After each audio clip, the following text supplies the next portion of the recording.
wale ang kami ito lang ano wala pa na sa update mo the investigation in the for container episode up there. What is may may order ba?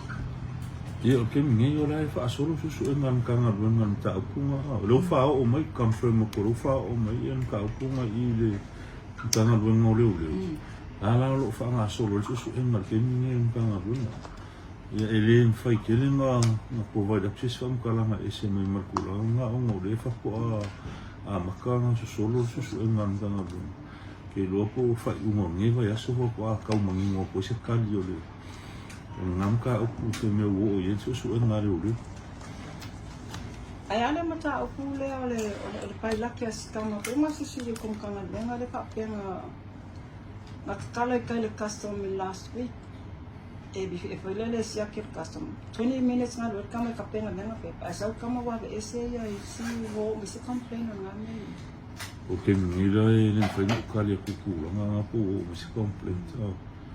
Paul mele ufa mau ni o container ia la wo o me ma ko complaint le official complaint a company so la fa o su na ke o company senga le ia so e lo company senga o le o ke le ma o le ia mo company pa te a fi le si company la ka ia le wo fu a o le company e fo o fa le company senga Ja, alles komt in. Oké, partij.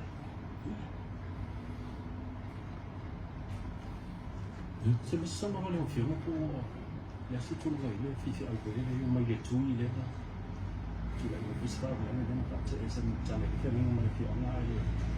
te la io si ti si mo te sono na Ok mingi. On ka opunga o le kau e kau sa ilha ko fa pe o lo wa nga I fo le Ia fai fai o le kulanga nga le ma o mai a le whenkawa tusu o nga e su a koe leo le ki le nga mai anga I fo I le koe awe I kua la inga le ai le kinkiki so fa pe inga o mai ia le ankolo kinkiki koe awe I kua kinkiki mai I le victim support so whenkaya ke mi susu e ngaranganga luna fa akingo kulanga te hawa pelo I se lango o mai fo I le kulanga le mele o kau whai ko le mkanga luna susu e ngaranganga upule o le meanga le uma ua mai lau susu e fa pe sa ilia kule o lo o anga I vo ia le sunga le e fa whenga ingai fafu o le maa ua pe o le alo e malolo o ke lo rola po malolo po la lo ka fao po escola mo penala ai ka fenga happen mai kuma ka le se vende mo documents passports e famasi no ma ko fu ele fa pe o moria so la nga fuli ya la le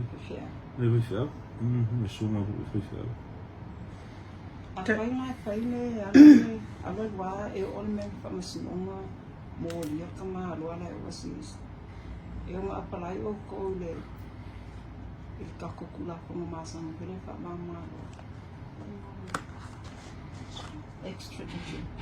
ya o kula nga o ya e fai anka ko kalsanga fo I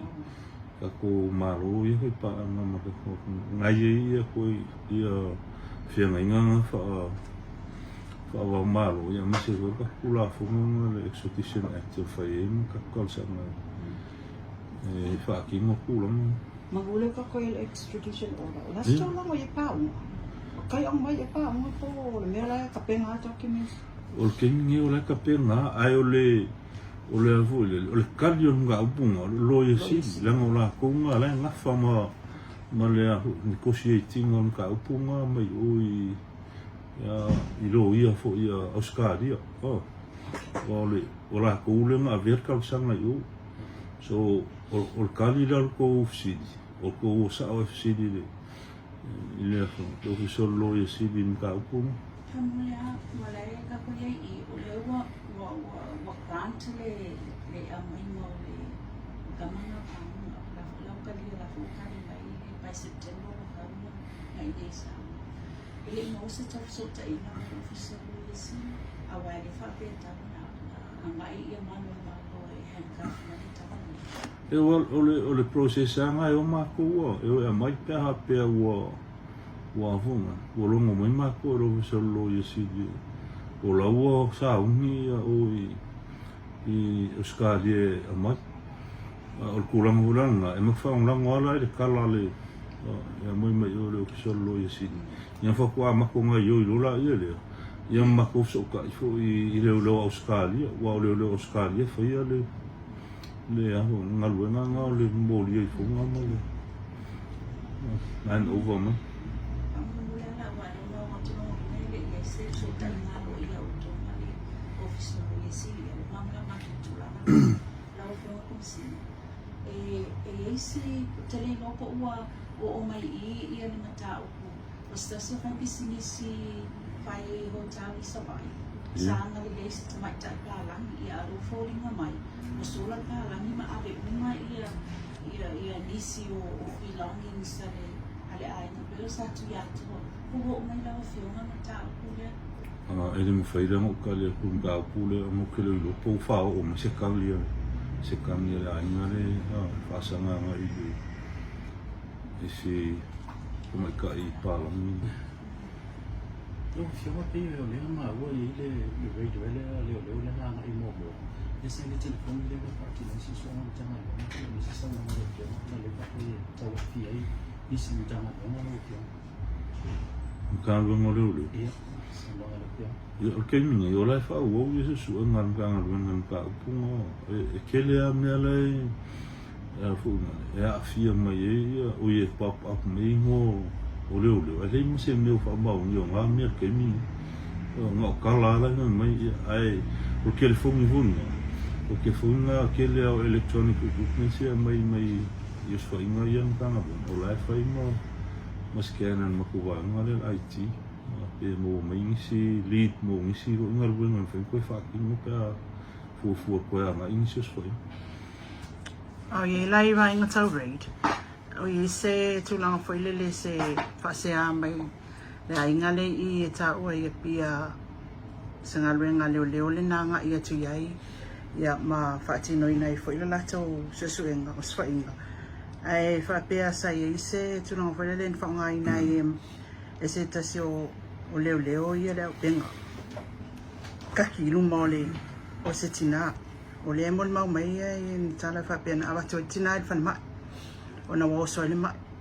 o ye se so fa pe o ye la o fionga ma tanga ben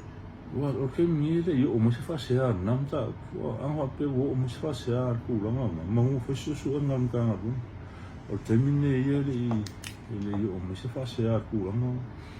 o me le ma ko o sa wo le fa se a mai ku le Manu le ku ia mo fe mo ko professional standard ni te ola ko e sa ili mo su e me la mi ko mo mi fa se o le te follow up ko last week ka ko tandanga fa lo fionga le tulanga fa le ni fa pule le mo le po fa mo liang ala fa mo liang pa mo o le kemi ngai fa mo ngal ka nga e le mo sim ka pula ka mai ngai ya nga fia ia le su le fai pule le nga a fsini ngia le so le ko ma e pa ulem ka po le va mo siam ka po le va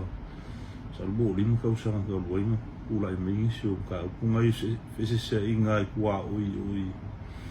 au se ka le sim ka po ka mai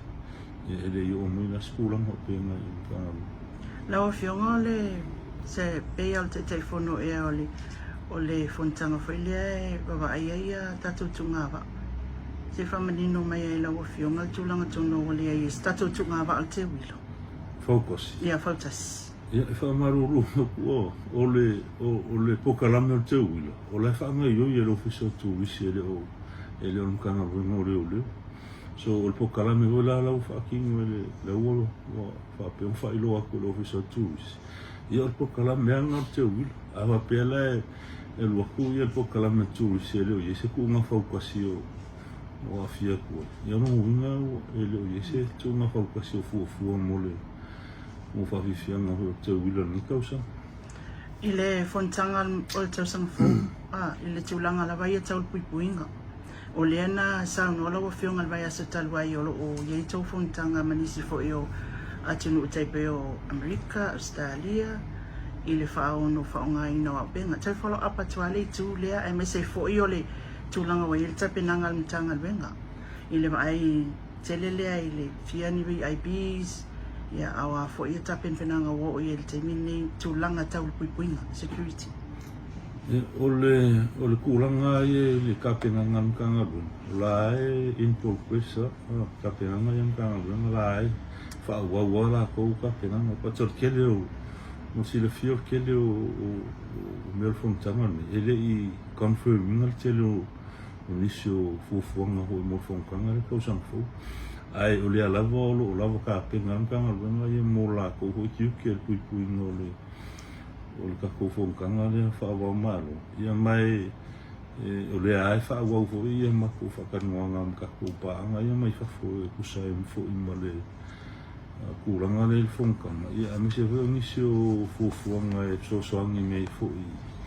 inga ia whaale iaki li ka peanga tato o mtanga ruinga wa fonkanga. Lo fo se me sa no no le sa ma wa i lo pa business mai sa na pa sa bina ya ka ma lo si mo tse di sala fa. Ma lo le pa pe le sa o mai mtanga ba. No, vamos a hacer una cosa, o me le cura, o que le mal, wala. En feio le mau calle, que le mal,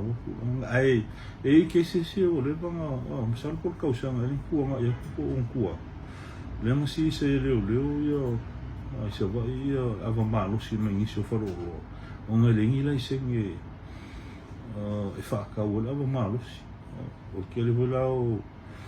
o malo singa ka fia le o ia le nga fe mo me i le official que que o lola por me wa la kula nga wo i pa tu o manga fa o me official que kula nga ava malo singa ka fia me nga do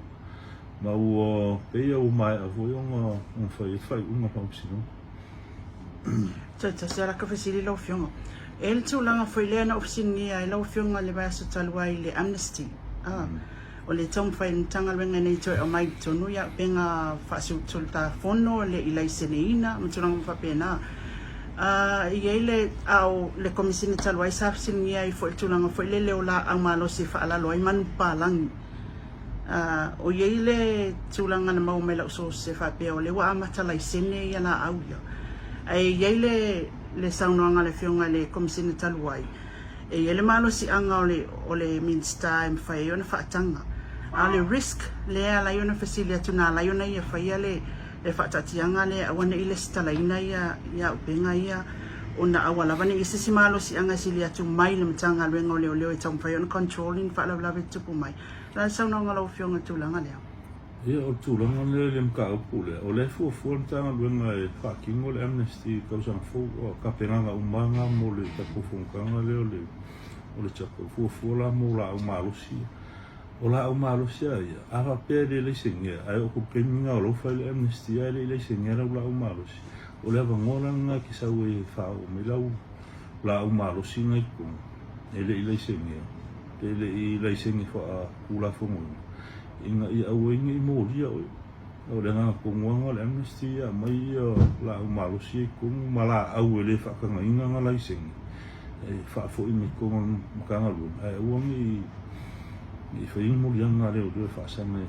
kulanga huilanga i la au ia e whaonga mo manupala ngi whaakuanga huil malo le tunu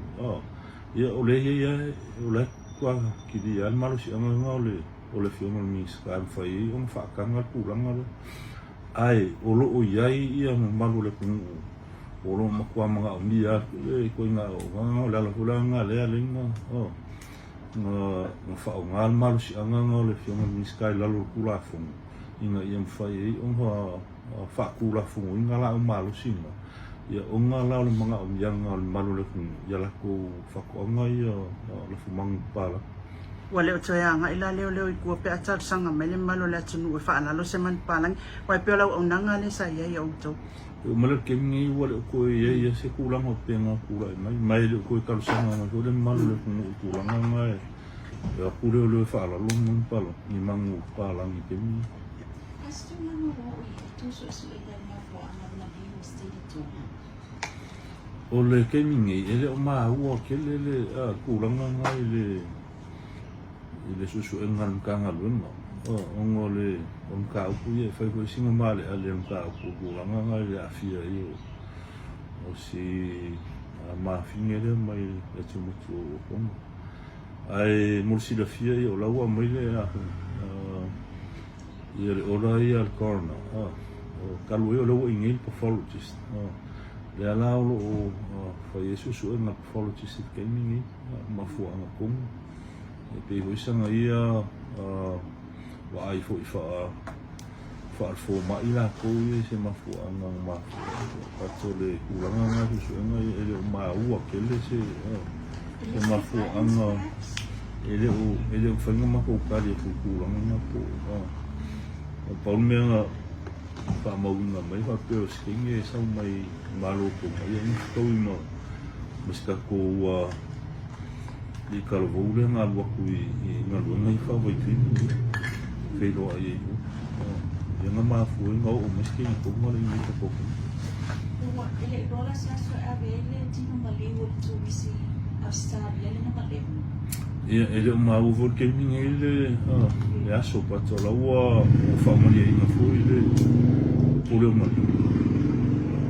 ele mau mia se ka ko ko o família aí na ele mafu angol maliu le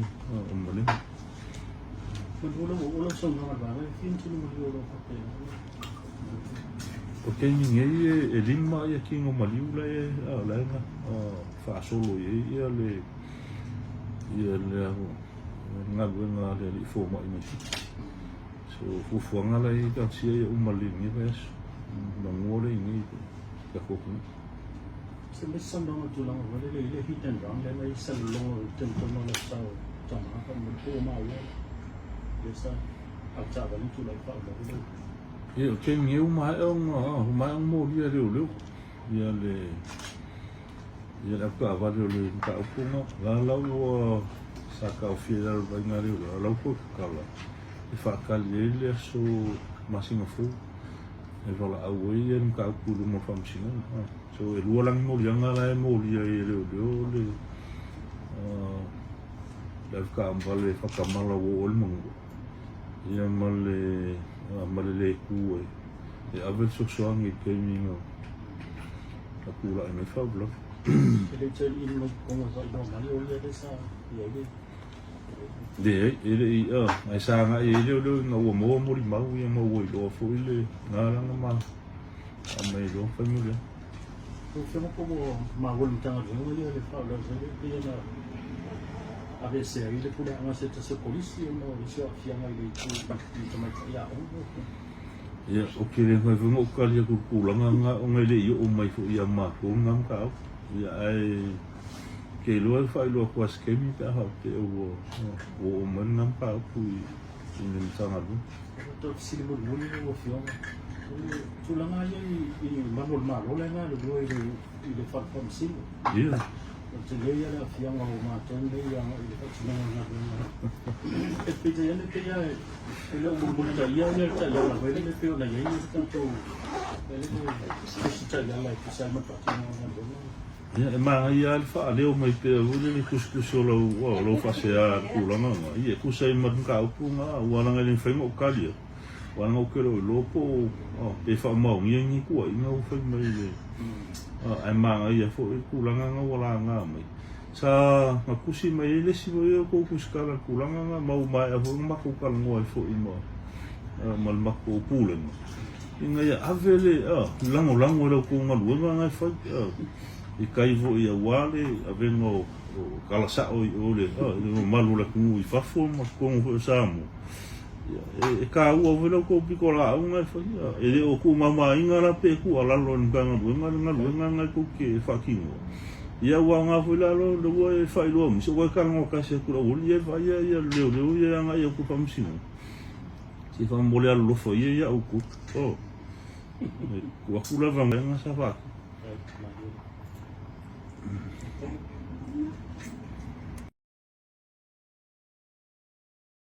e mai ia le prosecuting o cases ia domestic violence mai kai lo official lawyer si la ko fa fo mai I le prosecution le so es que mo ngi la fa king o ku la ngale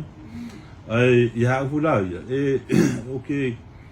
ya reservations il mele ongole kuranga hule ole independent on kanga luenga mo fengo la konga luenga o mele la ole la fede ole so nga ko mo ko prosecute ko mo ko ave rehabilitate so if I ala singa ki kilo ai fa kula fongo la ko pele ele feo ele feo wo le kulanga le ya ai kalwai ongo misi vo ya ku fongo mo mai o ma ko fa kan mo inga mo so lo yesi le kulanga la kula i mai o le ile mkanga benga ko le lo yesi ongo le uki o le afinga benga o re yang lo ia misi fo i fa ma vai mai ma le official lo yesi ya ai o malo ma ku man ka ya on fa lo ku per ku langa le i ke official ni ai ma ko malo le ku swinga le fa king le o fa de la fa king on ile so mo o se temo porque milan ngi o verso le wa ma ka lo ma ku le ko ave i am ka u ya fa lo so nga i kai le il official lo yesi ya le la fa king o le makuva ngal prosecution ya pe fa lo aku mo si la fiel malo le ku ya ku langa ngale la o ya ka u ya ka u sawa ngai ko ai Is that on a long term or temporary or quite a review? Ya well ol mela ngai ko ki kilo fo ye lumanga ya wa fu ku langa ngai ile official lo ya si pe ingisi lo ya ko yang ya ku yo ye sa le ya o ko ba ko mai fo le si avenga le i makum kanga ka wa be ko fo ya ye sim ka ku na patole o la wa ya nga reservation ele se fa ai o ki kilo fo i mal ba i mai le malu le ku ya le nga ka ko pa nga ia mai fa kulang ho el fucking ngonga nga male me ale o le fair justice tu ia fair le kula fongo i ka umma ya uang ese fa i ku al pe o ma ko nga ki kilo il suinga le mal ke mo fo le la hando le ia le family court le ka no fa ku mai ele i fa pe nga fa mo le ia kulanga le ne vengo ka upu ia sa wa ingo kung ikongo ai me famsino la la fo fuanga la ufi me na pe fa pe na ye reservations pa fe na propose ko la fenga te pati no i ba yo le ia o ko linga la ti o lo ia o ma fa le o ma fa le kulanga i vai nga fu ya le lo si di ma le official commission pa te le foi nga ma ko ke engar me la fu mai lo official lo si e ma ke nga lu fa kasi ya i le mo le ka po le ma le ku in e kam foi se a wala en foi un fa ki ngo ya le vengo ka pu le mo commission e le foi ma fa pe e le foi nga mai ka pu mo fa ki ngo but as long as lo ma ko fa lo ak fu ku langa le inga ia mala mo foi manu mala mo foi de malo le ku inga ia kura e min pe felu mo ia li so lo foi lo ai il ma ko nga ia ele mo foi nga ku o ele ma ko nga fi so so e le si vo nga lo nga malo lo ka sa nga mai o mo ku langa uki lo foi nga lo ia me sia la o ka o venga o ka ku ia le malo le ku lu mo fam sino inga ia fa kingo pe ia wangi ise me e fa le ko mo mala plape e vola venga un pa puia malo tin umo function Ola vala uli ko tine hello le bringing on le to investigate at the same time well ole morsi le fio e na ole ko lo ia le fa ko e fa ia fa ko nga fatura fono ia mo so ngi fo prosecution ale o prosecution ia le e lo ngi lo ia o prosecutors on a train mai le musila le mai le foi ngia le musila la foi fucking le second phase o le onga nga le ni kon foi a mai lunga le skill set le le venga mka upu le mo fam sinunga ia wala le ka wa venga mka upu le malo le ku inga ia lava ka penga hoi ia la fenga bunga le ile venga mka upu le mo fam sinunga Talwai la watu malunga ia pe ana whainoa. O la lau sau niuninga. Ia ICCT SMA Domestic Unit. E la to te whatinoa na ia mautinoa e sao mami o tonu matala whea ngai e so e ngā malun malo wani ta upu ia. Ia, o la ua mako kilo kulanga nga pei o ngā whea kore i ngei leo New Zealand la e whaakingo le second phase leo le prosecution training leo o le sila ngā vāenga o ngā lau o mga ukalango i kilo mai ia waute ia kemine whaakingo la i kilo mai la ko mese si whaupuanga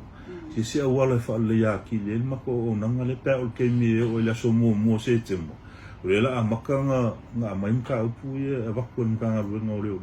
ia o la hou ki kilo i ngisi fo i leo e whaupopo le o le vāenga le a mātou inga ia lava ma koe ka penga nga wale venga mka upu ia malo le kung uru mo whamsina. E ongo outsource e au kouia ngā ruenga to the private prosecutors. Possibility. Well, o elese prosecutorial power si amma ko whainga mako outsourcinga ia ngale official lawyer si ele marsi anga nai lalo tula fun leo mafua o ngā refer mai ia prosecution ia mako o marsi anga na ole lawyer si le fai inga delegate le marsi anga ngai e fai langa delegate mai leo le fai langa la ko delegate ngai e private prosecutors ka I mean private law firms i kua i ngā ruenga le e fai inga a vela ko i am ka upu ngai lumo whamsina. Kariwha, you have your hands full one. Ia pa ona wha moe le li, ia so soangi mai i ngei mau ai le mwhainga ku ua ele mako o nganga i le malo le kungu, anga mako, unga mako mai e whakau ko mako, inga ia waku le, ia o nanga le malo le kungu, ia e kam whai ane me ngaka e mwhai. All the best.